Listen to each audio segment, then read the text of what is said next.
We are together here because we are very proud and happy to present a new book by artist Anne-Mie Van Kerckhoven, who is our special guest here tonight.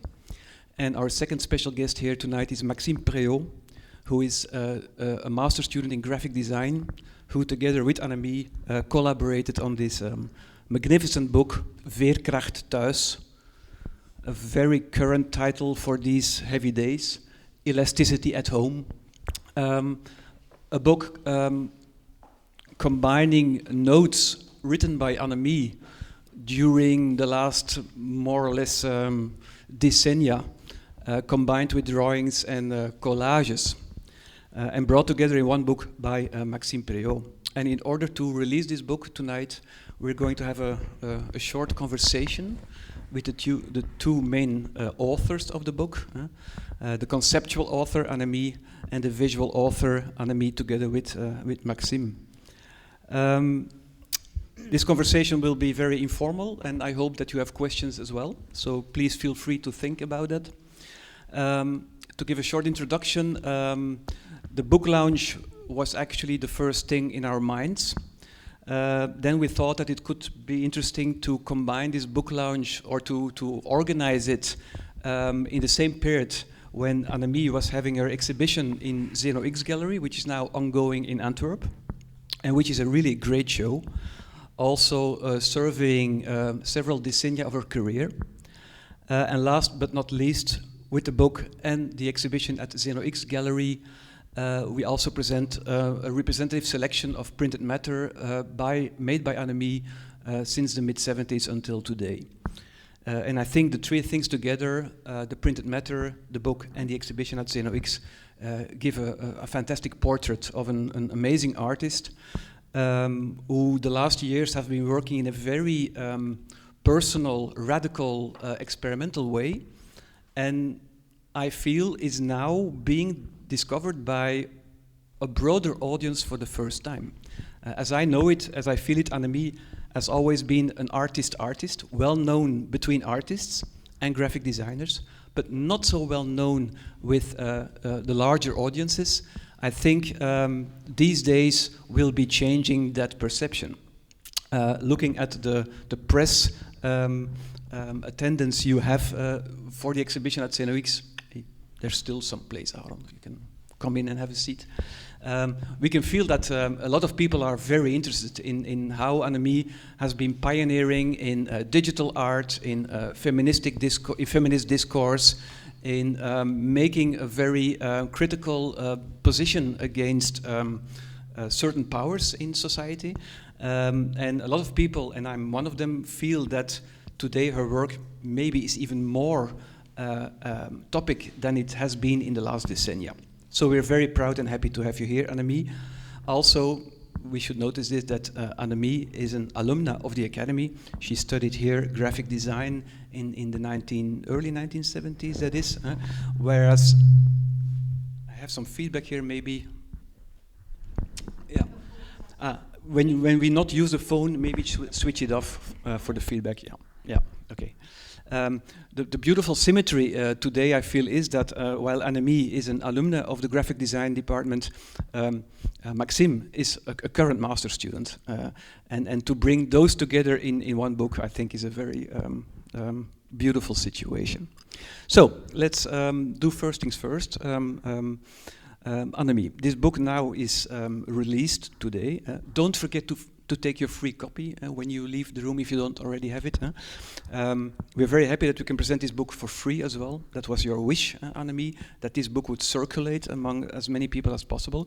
Could you explain very briefly, Anne-Mie, how the idea of bringing together these notes, formerly unpublished, where did the idea actually start?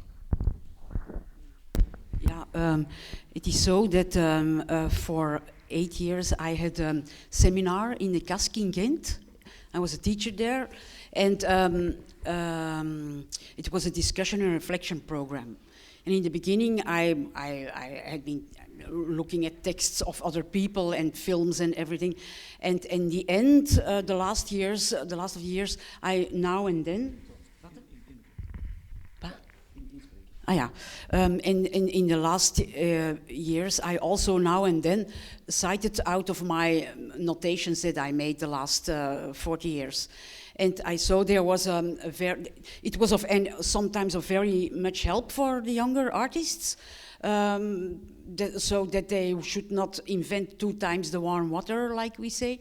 And when I was then 65, I thought, yeah, maybe I should, with these notations, do something that arrange them in a way that I can give them to for free as advice for younger artists.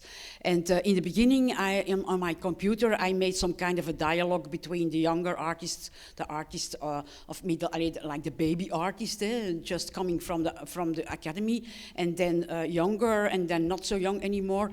But this dialogue, it was, there was a lot that I had to include, and this dialogue was a too complicated an arrangement. So what I did was, I had once a project in '86 where I chose 96 words out of the fields of artificial intelligence and thermodynamics, and I made some projects with them. Also, my big project called Moral Rearmament that I worked on for 10 years, from 95 until 2005.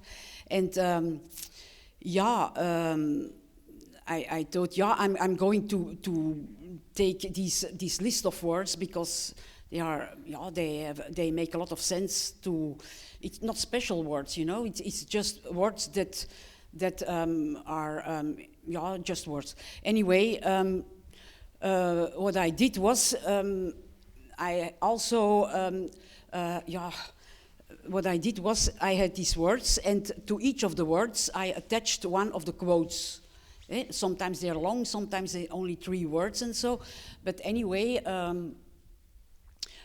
When I attach them to the words with the texts, I also presented them in a kind of alchemistic array of it's always in 5 steps. I worked for like that for a lot of different times in my life, and it's actually going from scratch and building up a new idea.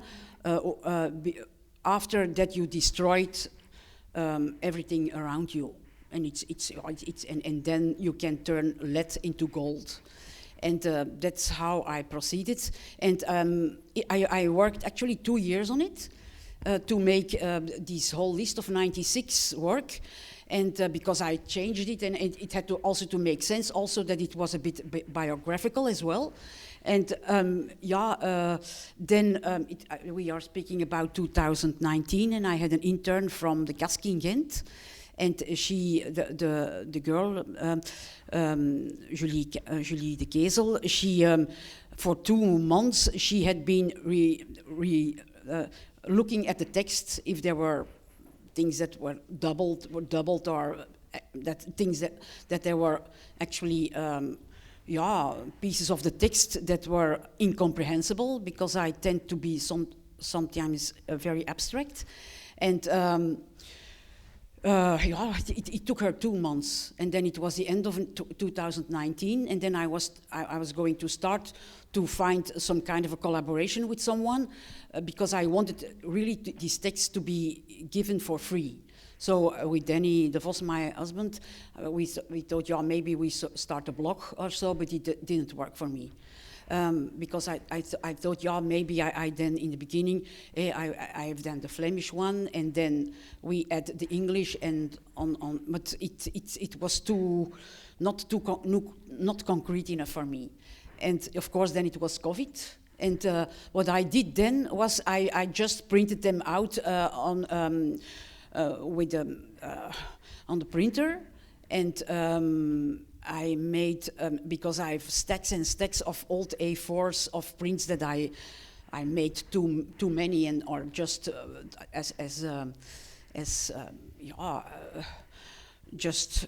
hoe zeg je dat? Dingen die niet goed zijn, niet afgewerkt zijn. Just proofs, or bits of things, anyway. And what I did was I mixed these texts, who are very dry, you will see it when you read it, with these random A4s that I had been lying there already also for 40 years. And when I had someone coming in my studio or at home, I gave one of these. I have this machine to make these spirals, so I gave it for free. And when Maxim last year, last April or May or June, I don't know anymore. Yeah, he came to ask to present himself to be my intern intern in October. I gave him one too, but then because I think it was, and then you came back in the beginning of the summer and you said to me, I have an idea. I want to make this booklet of you, to remake this booklet of you, and I want to include drawings of you and other things that, and can you give me then an extra disc, and then I gave you a Terra, full of 2,000 images. And after the summer, indeed, he came with this, what you see now. It was fantastic. Ongeveer? Yeah, maybe you can then take over. Yeah. Yeah, I mean, the disc was unbelievable. I mean, I had to go through so many images but it was super nice. I had to kind of go through these 2,000 images, and then I picked out 50 very, like, how I felt that they would fit the text or support the text. Yeah, it happened super quickly how I designed it, super spontaneously, and also the most of the drawings are like sketchbook drawings, because I loved, they are so direct and they so quick. You see the quickness of them, and it fitted the text perfectly. It supported kind of maybe the directness of the text. Text also, yeah.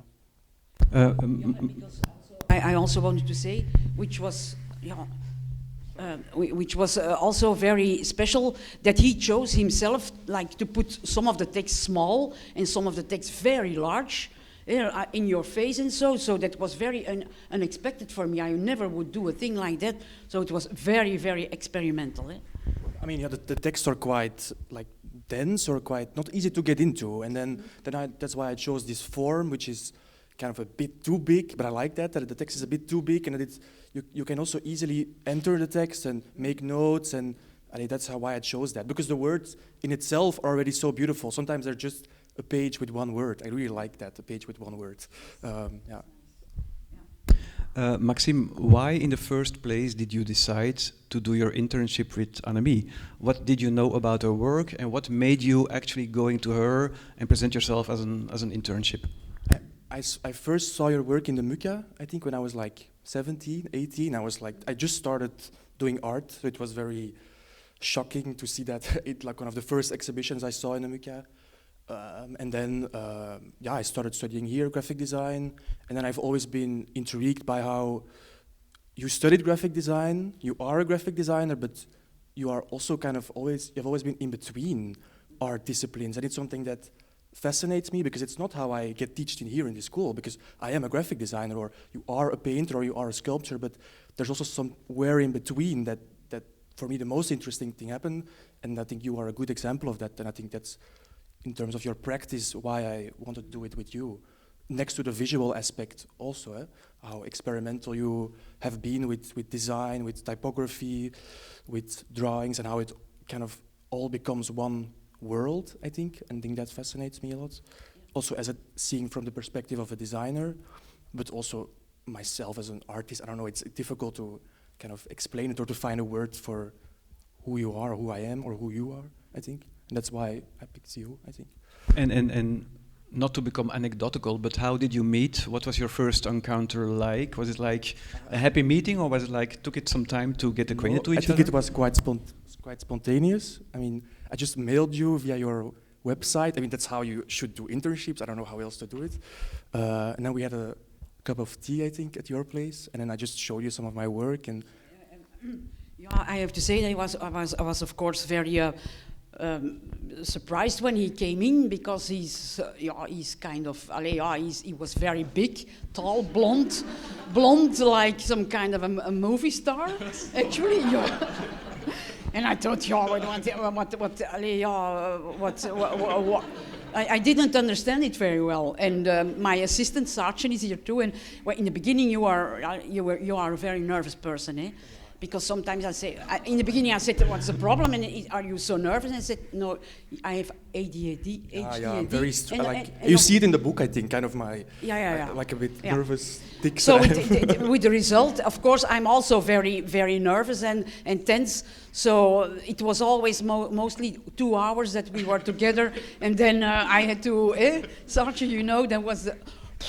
And then, but everything was done. And in one of our meetings was that he had problems with finding a mentor here in the academy, and that's how I perceived it. And we said, you should find someone who's interested in artist publications because you collect that also, artist publications, and. I started, actually, my first deed as an artist was an artist publication in 75, actually. And I said, of course, the best person to be your mentor should be Johan, the director, but he's not supposed to be a mentor. And but then probably because I thought you met him, and we said maybe you can have a meeting with him, and I thought that you met him in the corridor, but I don't know. No, you said that you were you. I think I just mailed you of like just talking about what we did or something. But like anyway, that's how. And then all of a sudden you said, I would like to make a track report out of it. Well, indeed, Maxim sent an email to me, asked me if he could present what he was doing with your work, and I was very curious. And the moment you opened your laptop and you showed the PDFs to me, I was completely excited by what I saw. Yeah. And actually, I was already thinking before that about how to publish sometime your writings, because I've always liked your writings, Anne-Mie, and we should discuss this later on a little bit, what your writing really is about and what does it make your writing, because I think it's very, very personal and typical for you. And I was always thinking maybe the writing of Anne-Mie should be highlighted in one way or another, because we all know you as a visual artist, a filmmaker, graphic designer, performer, and your writings have been there since the beginning, but always presented in a documentary way, like, oh, this is also what she does, and then some quotes or statements. And I think your writing is a key of your work. It's really like the backbone of your work. So the moment Maxim showed up with this PDF containing your writings together with drawings, and looking at me and suggesting to have it published in the school, I didn't have to think for 3 minutes, 3 seconds. I think it was immediately decided. Something like that. You were like struggling to find a struggle, and then this school is like the most. It all made so much sense, no? That it will be here. Yeah, of course. I was thinking, what shall I do? And because I thought, maybe I should make an addendum to Recto Verso or so. And there was an interest from Kathleen Wijts also to put it in pieces with heart 1.5 years ago. But then now she contacted me some weeks ago that she would like to do it, and said, we already published it. But I think, Anne-Mie, there's still much more writing of you to be published, no? Yeah, because of course I have to say that I started a big project of that's what with Sergeant, I'm working on it now 100% every day, every week, now for two years already.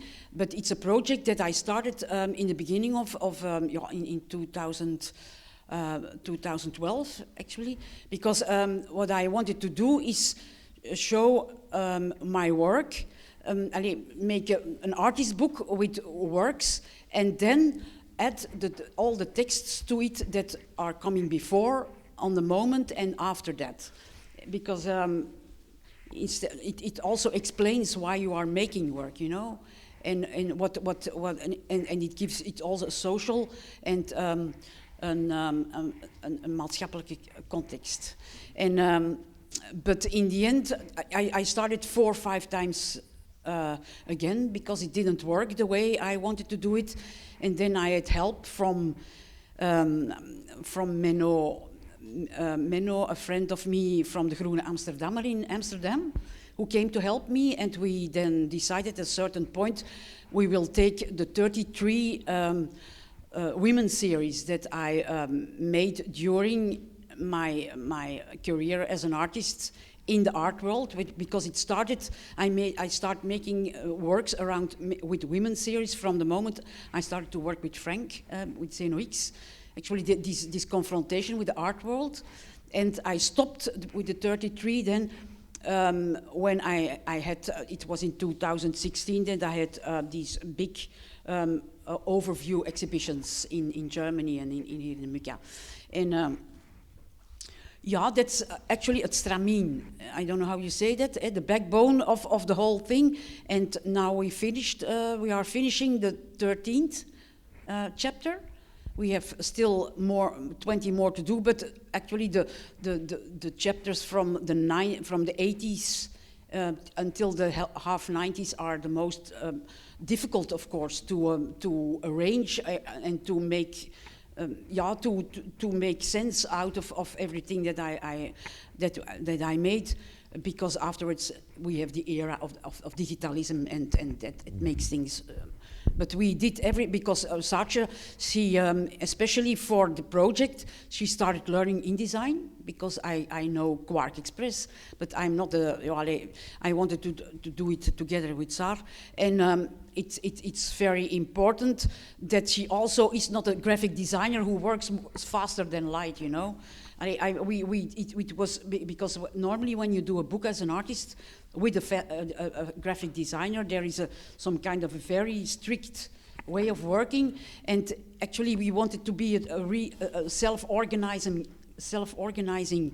thing, because there are different kinds of texts, very abstract. There are poems, kind of poems, theories, and so it had to be some kind of an amalgam of these things. And we did a lot of with trial and error, and sometimes when we were in the 8th chapter, we had to change everything again but I think now we achieved a way of working that can be much easier for the rest, and we hope that everything will be ready until the end of the year. But the 13 first chapters is already 300 pages, but it will be 2 books. Yeah. And you have to see also this, because I was getting very, very, we say that, ongeduldig. Impatient.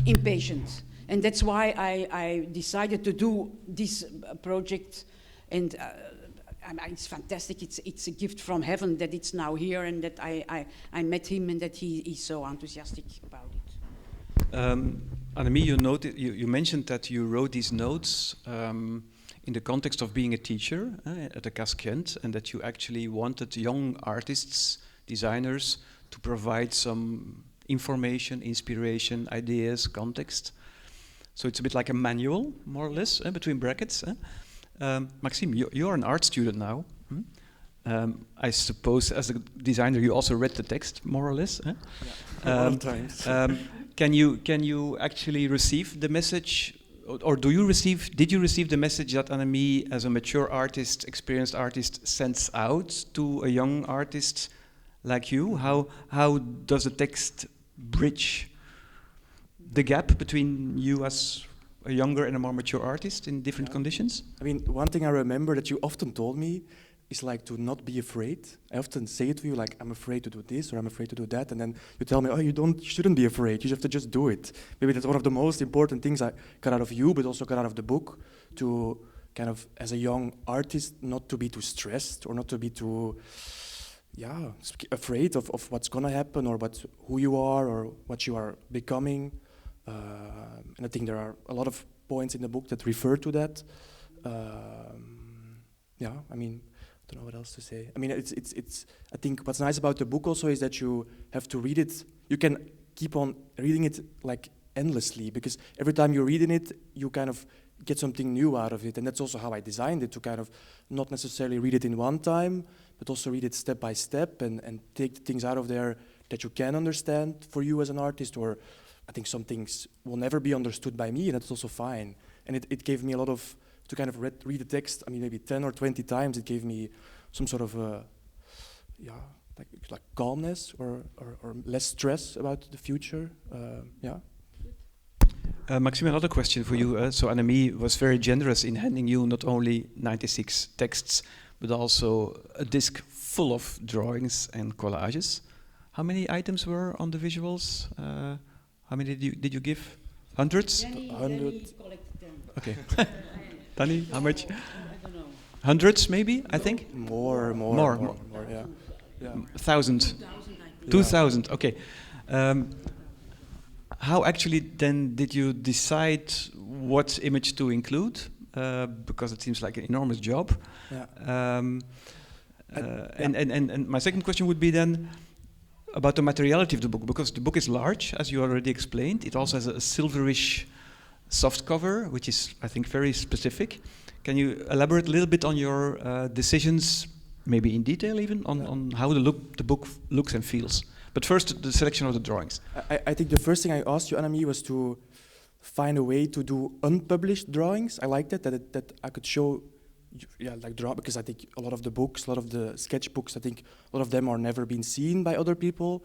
But you couldn't really answer me that. So then I think I made a selection on my opgevoel, like how I felt it would fit the text. And actually, I designed the drawings like that they are becoming like footnotes with the text, which I like that you kind of, normally you have drawings and then you have footnotes. I like the other way around, that they kind of support the text, or I was looking for associations between some of the words I even saw in the text and then between the drawings. But it's also for myself mainly to design it or to make decisions. And then about the form, maybe what's also funny is like the one that I made the poster from. Also, it's also in the book. It's one of the collages you also put in the first folder you gave me, and we never really found where it was from, but I liked that also, that it was like somewhere in between being finished and not finished. But for me, it was completely finished. I don't know, but for you maybe not. So that's kind of how I try to make decisions. And then about the size. Yeah, I like squarish size books, and it also fits your work. Yeah, or like just weird size books. I always like that, but it also fitted your work. It doesn't work with every artist, I think, but for you it worked. Yeah, I mean, I don't know what else to say. In the beginning, you thought, oei, dat is niet van mij. Het is rond, denk ik. No, it's just that in the beginning, because we were speaking about these what we are talking about, and then you were surprised when you saw it that it looked so much like a book. You don't remember? Yeah, and also Frank from so thick because he made some kind of a proof. Like 120 grams, which was too much of like an artist book, and then we kind of made it more low key, also with the printer then to make it very like lower key and lower key, because it should have the aspect of a magazine more than of like an art book, an arty book. So that's really, and also we together with Danny in the 80s we had a magazine called Force Mental. It's there, and we went to the same printer that we printed with. We looked for another printer too, but we decided to work then with the Vrikker, and it was also for old time's sake. And but it's still his way of working. He's very negligent on some. We had problems actually, but it was very nice working. I liked the way we worked actually. Yeah. Okay, we decided together to print 1,200 copies in order for you to have some copies to have them circulate. Also, we saw that the gallery and the University of Antwerp were also interested in taking copies because you will have a PhD from the university this year as well, which also makes sense as a kind of research-based context. This book also, and your writing struck me as being very research-oriented. Today we talk a lot about PhDs in the arts, research in the arts, the artist as a researcher, the artist as an investigator, the artist as a writer, a thinker, an intellectual. How do you feel about this recent tendency, while actually you show and demonstrate that you have been researching as an artist since the 1970s? How do you position yourself as an artist researcher, and how does research influences your work, basically? Is your work research-based, or is it just an impression I have from seeing your notes and texts? Yeah, it's a difficult question, you know, because I'm not so much in favor of these doctoraten in the kunsten. But yeah, it is just the way I'm as a person. I always try to find, especially in the 80s, 70s, 80s, I always was looking for the most, everything what was new, the most advanced in technology and on science. We went every year to the Photokina in Germany to go for the newest photocopy machines, and we had always proofs, things with us to make like. Actually, I found there a copy machine, and someone around the corner in Borgerhout then bought this machine. It was called KISS, and it made fantastic photo copies on this very expensive photographic paper. Hoe heet dat nu toch weer? Dat ben ik toch vergeten, zeker. Yeah, anyway, you could put something, and that's what I did then with my plexiglass works. I put them on the photocopier, and the photo you got, it was almost better than the work itself, because there was some light. It was a French kind of a machine, and there was light coming from under, and anyway it was fantastic, but it doesn't exist anymore. It was really all these prototypes, and I was always looking for the newest things that would also with video and so on, but yeah, that was sign of the times. That was not so. I was not alone, but yeah, with this, I don't know. It's just the way.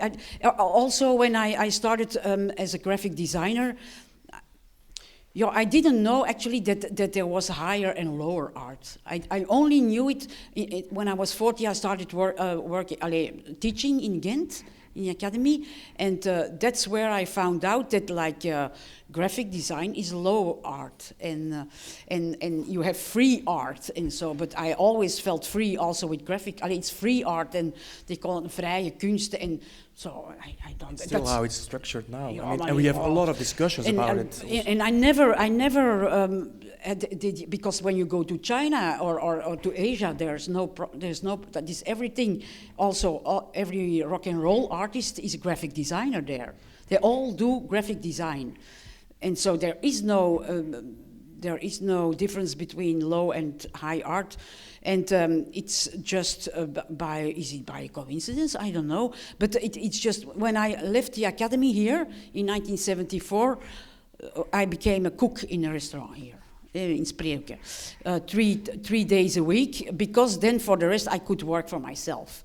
And what I did was I had, like at that moment, I had a subscription on the New Scientist, and everybody was reading everything of de Sade. It was already when I was a student. It was for the first time translated but it was hidden. It was forbidden. And then also the third thing was that I learned about Wittgenstein in a Tractatus Logico-Philosophisch, and I read all these things together, and they influenced me with my work, because I didn't, because of course I wanted to go to the academy or to the evening academy from when I was a kid, 9 years old, but my parents, they were too busy it was excluded, it was not possible, but then I had to wait until I was 18 years to go to the academy. But then I must say that I've always been influenced on the presence of art in the streets as design, you know, the words. Because when I was a kid, I was always admiring the words, and I once when I was 11, I asked my father, But how is it possible that these words are standing in a good way because the distances between the letters are not the same? How do you get to know that? And he said, yeah, it's by experience. And it's very weird, but after a while I also started working in a factory who made these giant letters, sometimes 3 meters high on top of buildings. It's fantastic.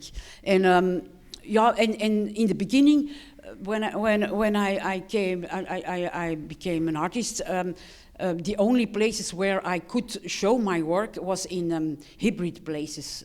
In the 60s, there, in 70s, there were in every town, there were shops. It was it's something between a shop and a gallery, where they sold free press,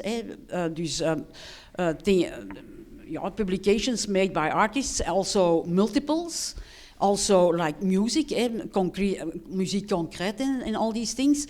And they always had a little showing space in the back. And that's where I started, actually, because I didn't want to choose between image and word, or image and or concept and image. And actually, it's fair. Maybe it's interesting to say that all these spaces were mostly run by lesbians or homosexual, gay men. Because these was the only people who were open to a broader kind of art, of not being busy of pinning everything. It was of course a very interesting time. It was a and yeah, that's an answer to your question, I think. Yeah. Denk ik toch? What you actually describe is like intermedia. It's not deciding to select one discipline or one medium, but to actually surf between the media and to bring them together: writing, drawing, visuals, graphics, performance, and so on. Maxim, of course, you collaborated very closely with Anne-Mie, layouting the book, bringing together the drawings and the writings, and in a constant dialogue, I think. When you as a young designer, artist, see what she has done the last decennia, which is displayed here in the showcases, how do you look at it? Do you see it like archaeological leftovers, or is it like fresh material to you? What impression does it give to you? No, I think a lot of designers think this is awesome because it's super.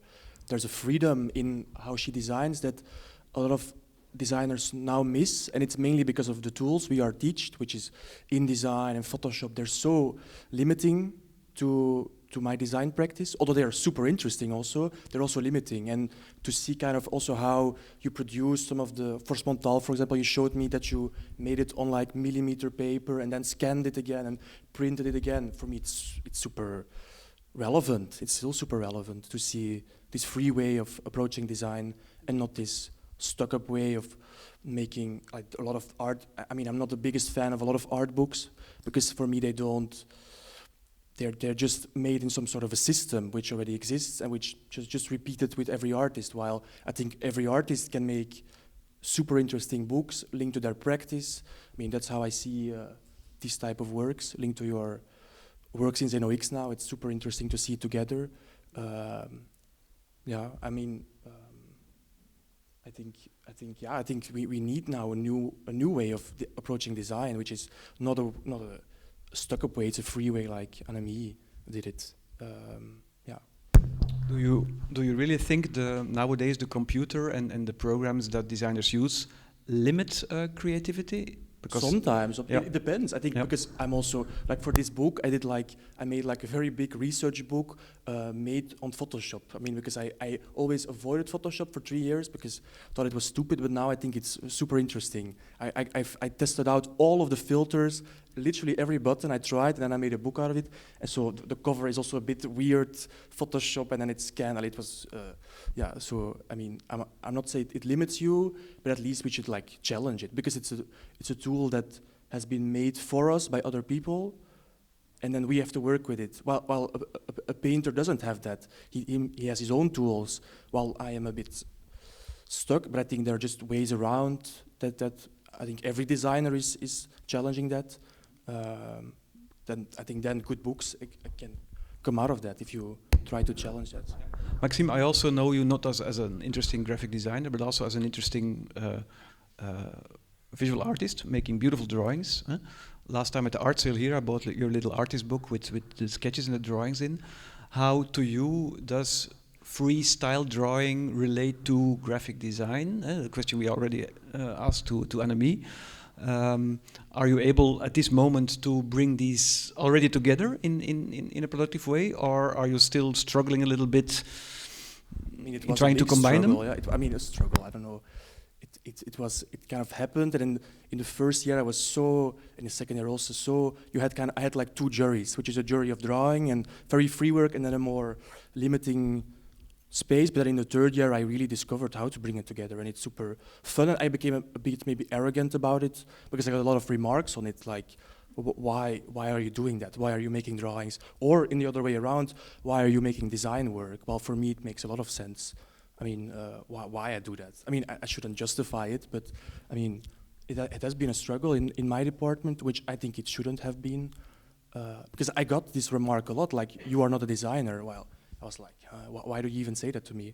I think I get a lot of weird remarks sometimes, but because I like to make very large-scale drawings also sometimes because it's so much fun, and it's linked to how I design on the computer also. It's super linked to each other, and sometimes people don't see that, or because I see also sometimes, I think in the last couple of months, I see things happening on my screen on Photoshop that I also see in my drawings. There are like similarities, weird similarities, that I am now investigating also in my master project. Yeah, vaguely, but yeah. We will come back on your master project within a minute. Anne-Mie, I have a question for you. This is not yet a jury. Not yet. Anne-Mie, the title of the book is Veerkracht Thuis, and you prefer to translate it not like resilience at home, but elasticity at home. I think this title seems very, very topical today. Think about lockdowns and pandemics and people stressing and getting depressed at home, staying in and so on. But where exactly does the title come from? Because I read that you already had an exhibition with this title in the 1990s in Antwerp. And what about this slogan? Because it also has an exclamation mark, Veerkracht Thuis. Could you explain a little bit what you mean with that? It sounds like a commercial slogan, or a political one, but... It's just in 1979, I was for the first time in New York, and it was fantastic then because it was very cheap to go to New York, and it was also so that I was very astonished when you were going to bookshops there that you could buy so many interesting books that you didn't find in Belgium or in Europe or so. Also on science. Anyway, I found a book there on elasticity, in materials. And what I did was I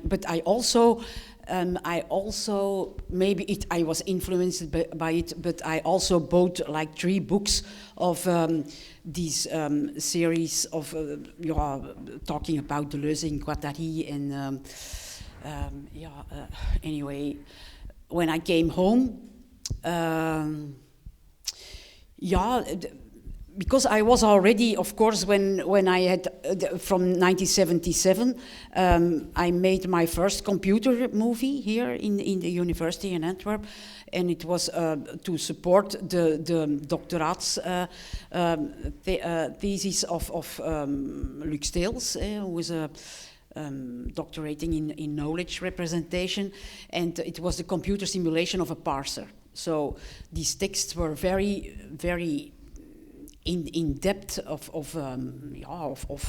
what it is to be, what knowledge is, and what the connection is with language and the origin of language, and so that was very inspiring for me. And but I thought then it could be also very inspiring to use also elements or scraps of words out of this book that was just it was just a scientific book on the appearance of and also formulas of materials that you could stretch until they snap, you know. And I saw actually immediately also the way it was described immediately, so a resemblance of what it does to people when you have to relativate yourself too much, or when you have to bind yourself, to bend yourself too much to the circumstances. So and I started working using words the heads of some episodes in there. And when I then in '95 started with my head nurse project, I did these alchemistical steps, but under steps were always also a term out of this book of stretching. And at a certain point, I used also, because it was a head nurse project, I saw myself, it was in the beginning of the 90s, I saw myself as a head nurse, as the assistant of Nietzsche, and also in opposition to Big Brother. And of course, I am a woman, and I think what happens at home is is also interesting in what you do I'm getting tired, maar ik hoor hier al zo'n gebrom. Ja, we zijn aan het dansen, zeg, ik kan me niet concentreren. Ja, oké, ja. No, what at a certain point I said, actually, this because I found this book, Moral Rearmament. It's a sect in somewhere in the USA, and I also attached. I called the project that I was going to do with these 96 words, with 96 women images that I attached to it. Out of the nude press, I called it the project Moral Rearmament, and. What at a certain point I said, when we want to change ourselves as women, we have to start at home, you know, and that's why at a certain point I invented this idea of elasticity at home, that we have to start at home and not only like in aulas or in universities or in texts or essays, and that's it. Just being progressive, also in the way you do your laundry and everything, and how you behave at home and how you do the dishes. It's a very low key idea. But anyway, because in the beginning we thought just 96, that we called. I used it. The big map of the project was called 96, but. Actually, it was you who said, should we not take another title?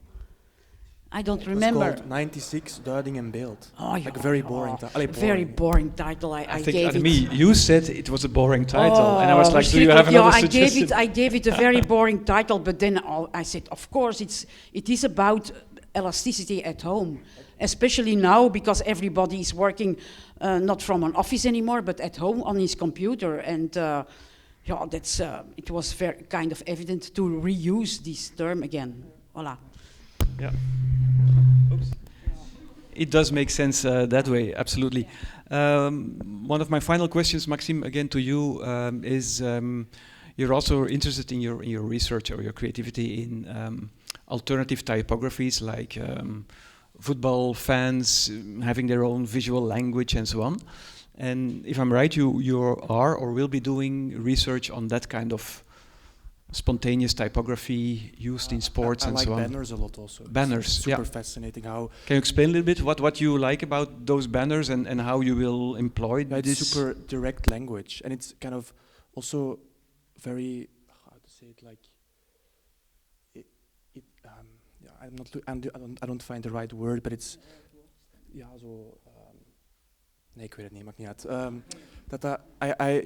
It's so spontaneous, and it's kind of these groups of people who are also designers. That's what I like about hooligans. Are pure designers in the way they hooligans, for example, how they make a banner. I find it super fascinating and super there are reasons behind it, but I don't think about it. They just do it. And I mean, I can tell a lot about my master project that I don't want to tell now, but I mean, it's very fragile still, but I mean, I like also language in the streets, for example. Like I was walking in Berchem, and you have all these cafes there who have like beautiful typography. It's better than I see in graphic design exhibitions. I mean, like there's this one with all stars, kind of also football cafe. I was like, wow, it's so great. Yeah, I mean, if I can. You're referring to? I didn't know we shared this fascination for text in the street, actually. Yeah. And also for unprofessional, spontaneous visual communication and graphic communication. That is like self-made banners and shopping boards and so on. Yeah. I like newspapers a lot, also, and magazines. I mean, I like that design can be anything. I mean, it is anything and it can be anything, and I can also take inspiration. I like to take inspiration from very weird sources. Instead of the more obvious ones. Yesterday I was in an archive in the Langeleemstraat who had like Flemish nationalistic collection of that, and I mean it's a weird place because it's a lot of from the 30s also, but I mean the way they do also typography. I mean, I think I need to see that. I need to see also how they did typography in the 30s to kind of understand how I can do it now, and how we can also continue with what typography is. I mean, I like very straightforward things, and I made the book, if I have to refer back to the book, super straightforward, like a simple font. It's also kind of a coding font, which I also like, and just I see a similarity in how I design and how I sometimes see text on the street or text with different type of groups of people. Yeah. My final question would be to Anne-Mie. We've been a little bit approaching your master project, Maxim, but Anne-Mie, I have a final question to you. Masters did not exist at the time you studied graphic design here, but what was your graduation project about? What did it look like? I'm really curious because I don't know. Do you remember some details? Yeah, actually, that is a very sad story. Sorry. Yeah, you know, we had to start the third part of the third year. We had to present our subject, our topic, and I was very much concerned about mass production of chickens and pigs, and it was. Somehow it happened that I was going then to Janssens Pharmaceutica to find out about the medicaments they were giving to pigs to get less stressed, because pigs have the same heart as human beings. So when they are transported to the slaughter, they are very, very sensitive to get heart attacks. So they get this medicament called Stresnil. And what I did was I made a whole project around Stresnil, also with clay animation and so, which was forbidden because we were not supposed to think about animation, because from in the beginning I always wanted to do also animation film. And so I did some, and it was really beautiful. I have to say it was very interesting, but like Cernels, my teacher said at the end of the jury, you can go to the fourth year, but you have to change your topic, because it's a joke. You make a joke out of it. It's not serious enough. So then over the summer, I had to take another topic. So, because I've always been very much interested in fairy tales and in ontstaansgeschiedenissen like Adam and Eva, but then also the Edda and so. So I said I'm going to do something around Norway, starting from the figures of the Edda.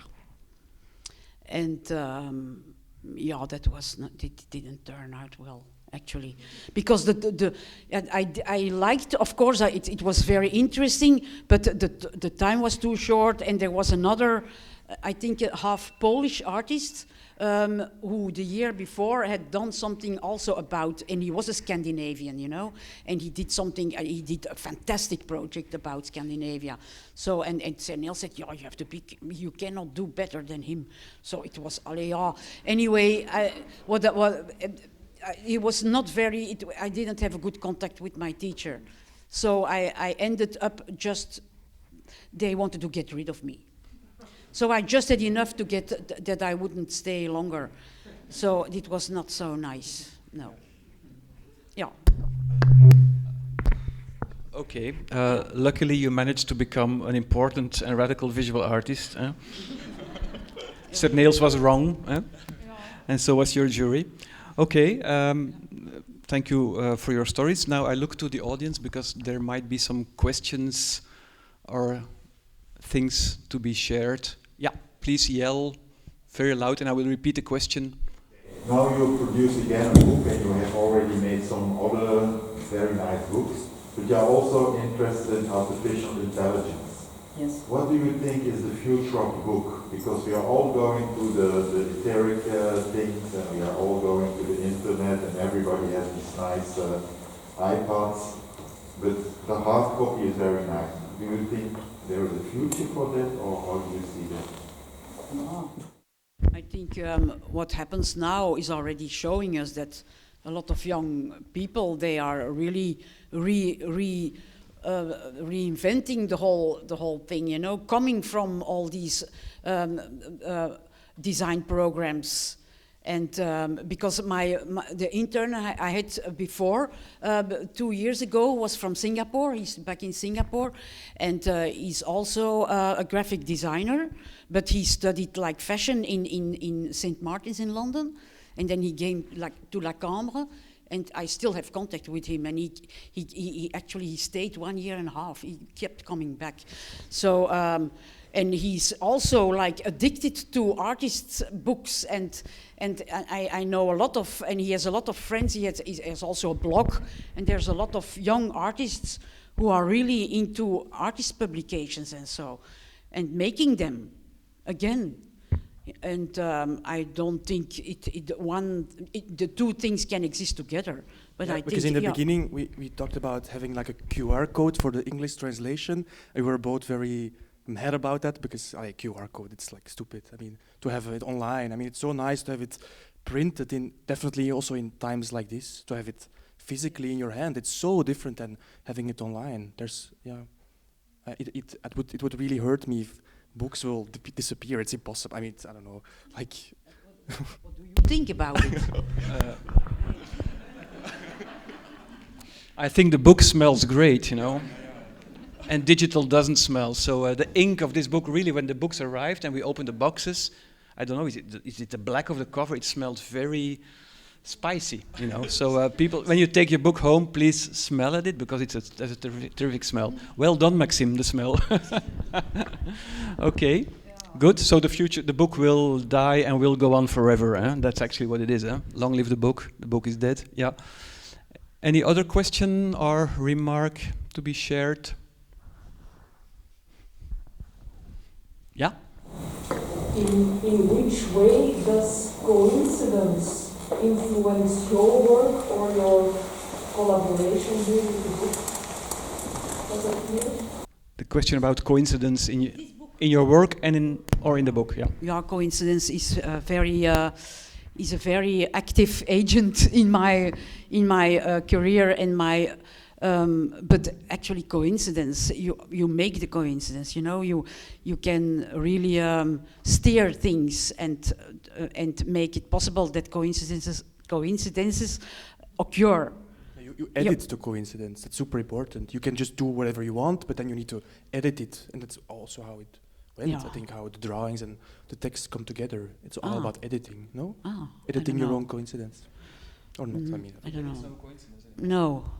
No, I don't agree. I mean, yeah, but of course it's well known that when you are really focusing on something, or you are interested in some word or some idea that you all of a sudden find everywhere where you go, links or things that can help you, or that you turn on the radio and immediately you hear something that you can use. And so I think it's just very good and interesting to be open. And actually that's something that is in the book a lot, that tries to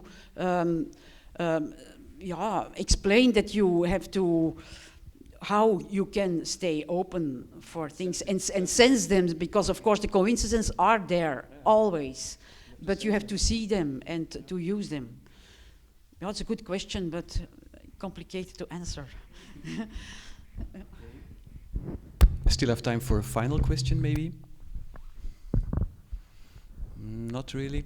Okay. Then I'm going to thank Maxim and Anne-Mie for being here and sharing their ideas and their thoughts. Thank you for the audience of being here and sharing their attention. And thank you for my production team, technical team, for the organization of this evening. Thank you, and I hope to see you back. Bye-bye.